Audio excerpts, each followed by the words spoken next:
Hello everyone, আসসালামু আলাইকুম। আজকে আমি আপনাদের সাথে শেয়ার করব আমার ডেলিভারি দেওয়া পাউন্ড কেকের রেসিপি। এগুলো ছিল বাটার পাউন্ড কেক। আর বাটার পাউন্ড কেকটিগুলোই আসলে খুব মজার হয়, যেগুলি মানে সয়াবিন তেল বা ভেজিটেবল অয়েল যেটা দিয়ে করেন সেগুলোর থেকে বাটার পাউন্ড কেকগুলি বেশি মজার হয়। তো চলেন আজকে শেয়ার করি। প্রথমে আমরা শুকনো উপকরণগুলো আগে চেলে নিব। তো প্রথমে আমি নিব প্রতিটি কেকের জন্য 1 কাপ করে ময়দা, যেখান থেকে আমি 2.5 টেবিল চামচ ময়দা উঠিয়ে নেব। আর এই 2.5 টেবিল চামচ ময়দার গ্যাপটা ফিল করব কর্নফ্লাওয়ার আর গুঁড়ো দুধ দিয়ে। যেহেতু আমি 3টি কেক বেক করব, তাই প্রতিবারই আমি উপকরণগুলো 3বার করে নেব। সেগুলো আপনাদের বলে দিব, আর ডেসক্রিপশন বক্সে আমি ডিটেলসটা শেয়ার করে দিব। তো দেখেন, প্রতিবারে কিন্তু আমি 2.5 টেবিল চামচ করে ময়দা উঠিয়ে নিচ্ছি। এখন দিয়ে দিব কর্নফ্লাওয়ারটা দিব 1 টেবিল চামচ করে 3বার।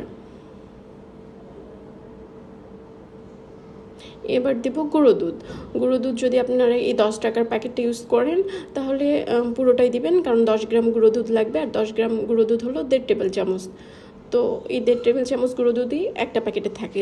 যেহেতু আমি 3টি কেক তৈরি করব, তাই 3বারে মানে 3টি প্যাকেট দিয়ে দিব।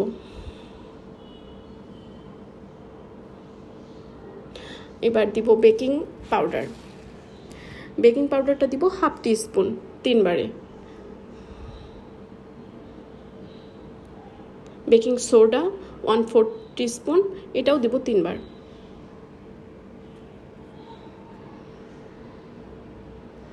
আপনাদের সুবিধার জন্য আমি সব ডিটেলস দিয়ে দিব। এবার দিব লবণ 1 চিমটি করে, যে 3বারই দিব। এবার সব শুকনো উপকরণগুলো আমরা চেলে নেব খুব ভালোভাবে। এবার একটা হ্যান্ড উইক্স দিয়ে ভালো মতো সব মিক্সড করে নেব। আপনারা চাইলে পরবর্তীতে আরও ভালো মতো চেলে নিতে পারেন। এখন আমি চিনি নিব 1/2 কাপ করে, 100 গ্রাম চিনি। তো 3বারে নিব। এটা জাস্ট একটু ব্লেন্ডারে ব্লেন্ড করে নেব, এতে দ্রুত হয়, মানে ডিমের সাথে দ্রুত মিশে যায়। আপনারা চাইলে না এই জিনিসটা স্কিপ করতে পারেন। আমি যেহেতু 3টি কেক বেক করব, তাই এখানে 6টি ডিম নিয়েছি। ডিম আর ডিমের সাদা অংশ আর কুসুম আলাদা করব না, সবগুলো একসাথে চিনি আর ডিম একসাথেই মিক্সড করব। তো যেহেতু আমাদের চিনিটা আগে একটু ব্লেন্ড করা আছে, মানে গুঁড়ো চিনি ইউজ করব, তো এটা আর কি আমার সহজ হবে। এই জন্য যে ব্লেন্ডার থেকে একটু একটু করে চিনির গুঁড়ো মিক্সড করতেছি, আর একটু একটু করে আমি হ্যান্ড বিটার দিয়ে বিট করে নিচ্ছি।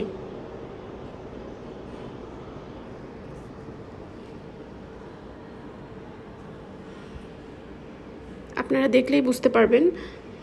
তো আমার বিট করা শেষ। এখন শুকনো উপকরণগুলো একটু একটু করে মিশিয়ে নিব।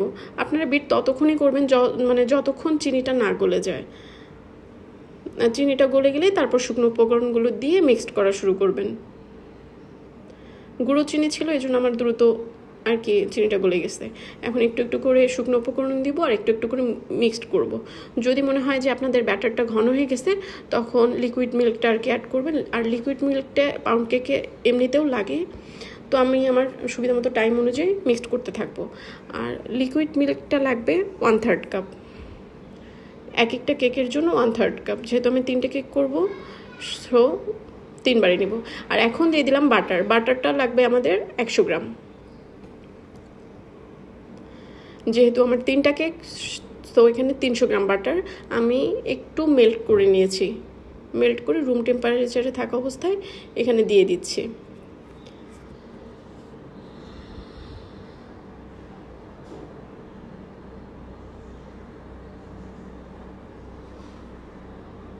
মিক্সড করা হয়ে গেছে। এখন দুধ দিয়ে দিব 1/3 কাপ করে। 1/3 কাপ দুধ দিয়ে একটু মিক্সড করে মানে নিলাম। আবার দিয়ে দিলাম আরও 1/3 কাপ দুধ, আর আরও 1/3 কাপ দুধ যেটা বাকি আছে সেটাও দিয়ে দিলাম। 3বারে দিলাম। এবার সবগুলো মানে দুধটুকু ব্যাটারের সাথে ভালো মতো মিক্সড করে নেব। আপনারা যদি সয়াবিন তেল ইউজ করেন, সেক্ষেত্রে সয়াবিন তেল দেওয়ার পর হ্যান্ড বিটার দিয়ে জাস্ট সর্বোচ্চ 15 থেকে 30 সেকেন্ডের জন্য বিট করবেন। এর বেশি বিট করতে যাবেন না, ডিমের ফোম নষ্ট হয়ে যাবে। এখন বাকি উপকরণগুলো আমি আর কি মিক্সড করে নিয়ে স্প্যাচুলারের সাহায্যে সব একদম ভালো মতো সাইডে যেগুলো লেগেছিল সেগুলো দিয়ে একটু লাস্টলি বিট করে নিচ্ছি। আর এখন ভ্যানিলা এসেন্সটা আগে দিতে ভুলে গেছিলাম, এখন দিয়ে দিব। ভ্যানিলা এসেন্সটা দিব 1 টিস্পুন করে 3 বার।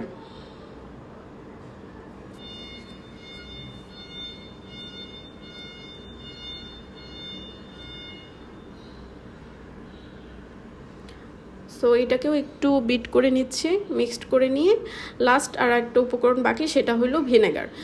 ভিনেগারটা আমরা দিব 1/2 টিস্পুন করে 3 বার। আপনারা যাদের মানে ভিনেগার যদি না থাকে সেক্ষেত্রে আপনারা লেবুর রস 1/2 টিস্পুন দিয়ে দিবেন। তো সব উপকরণ আমার আর কি মিক্সড করা শেষ। এখন স্প্যাচুলার সাহায্যে খুব ভালো মতো আর কি নিচ থেকে উপর পাশ খুব ভালো মতো মিক্সড করে নেব একটু হাত দিয়ে। নিয়ে আমি এখন মোল্ডে 3টা মোল্ডে ঢেলে নেব। তো মোল্ডে ঢালার জন্য প্রথমে আগে বেকিং পেপারগুলি বিছিয়ে নিতে হবে। তো 3টা মোল্ড আমি এখানে নিয়েছি। তো এখানে একটু সয়াবিন তেল ব্রাশ করে দেন বেকিং পেপারগুলি উপরে সুন্দর মতো বসিয়ে নিচ্ছি। এই জিনিসগুলো আসলে আগে করে রাখলেই ভালো হয় ব্যাটার তৈরির আগে, যেহেতু সময় ছিল না আমার আর ভুলেও গিয়েছিলাম, তো এখনই করে নিচ্ছি। কারণ ব্যাটার রেডি করার পর দ্রুত বেক করে নিতে হয়, বেশিক্ষণ বাইরে রাখা যায় না। তো জাস্ট সব কিছু সুন্দর মতো বেকিং পেপারগুলো বসায় নিয়ে এখন 3টা মোল্ডে আমি সম পরিমাণ ব্যাটার ঢেলে নিব।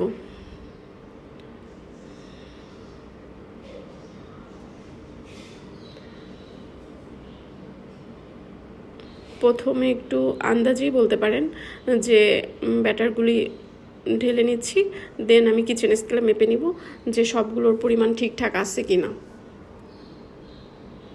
সেই অনুযায়ী বাকি সবগুলো সমান করে নেব।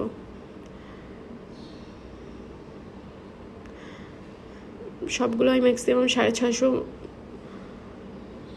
মানে মোল্ড সহ যদি আপনি কাউন্ট করেন প্লাস আসছে, তো আর কি সব সমান মানে সম পরিমাণ ব্যাটার নিয়ে এখন একটা কাঠির সাহায্যে এয়ার বাবলসগুলো বের করে দিচ্ছি। দেন ট্যাপ করে নিতে হবে, জোরে জোরে ট্যাপ করে নিতে হবে এয়ার বাবলস বের করার জন্য। আর এর মধ্যে কিন্তু আমি ওভেনটা প্রিহিটে বসিয়ে দিয়েছিলাম 10 মিনিটের জন্য।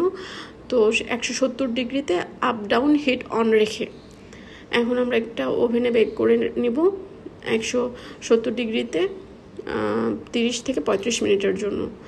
আপনাদের কম বেশি লাগতে পারে, এটা আপনারা চেক করে নেবেন কাঠির সাহায্যে।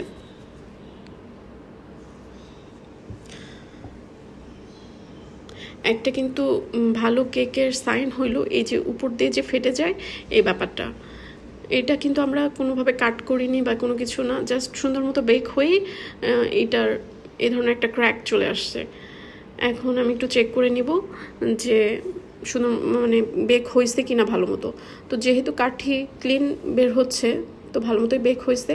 এখন আমি উপর দিয়ে একটু সুগার সিরাপ ব্রাশ করে দিব যেন সারফেস লেভেলটা ময়েস্ট থাকে।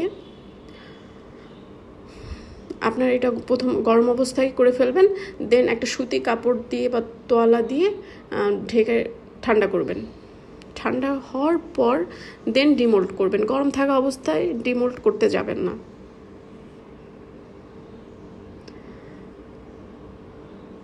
এখন কেকগুলি সব আমি ডিমোল্ড করে নিচ্ছি, দেন বেকিং পেপারগুলো সব খুলে ফেলবো।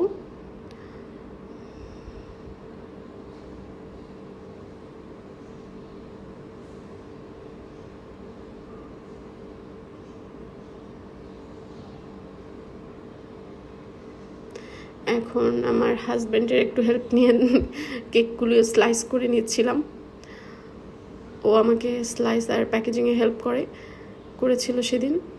তো আমার সব শেষ, এখন র্যাপিং কাজ চলতেছে। তো এই ছিল রেসিপি। কেমন লাগলো আপনাদের অবশ্যই জানাবেন। আমার কেকগুলি ডেলিভারির জন্য রেডি। আজকের মতো এই পর্যন্তই, আল্লাহ হাফেজ।